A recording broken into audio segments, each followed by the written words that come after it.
నమస్కారం. నా పేరు షానిద. నేను ఆ నుంచి బండిర వరకు పదాలు చెప్పబోతున్నా.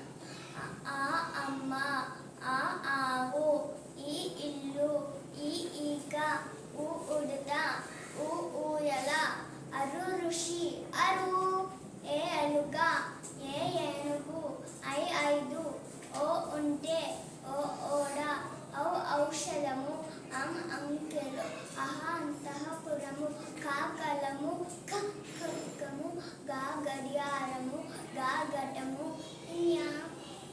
చక్రము, ఛత్రము, జలజము, జశము, ఇది టమాట, కంఠము, మరుకము, డంక, నవీన, తలుపు, తారదము, దండ, ధనుస్సు, నానగ, పాపలక, ఫలము, బాబంతి, బాభజన, మంచము, యజ్ఞము, రవి, లలత, పావల, శంఖము, షట్కోణము, సబ్బు, హంస, తాళము, క్షత్రియుడు, బండిర, రంపము.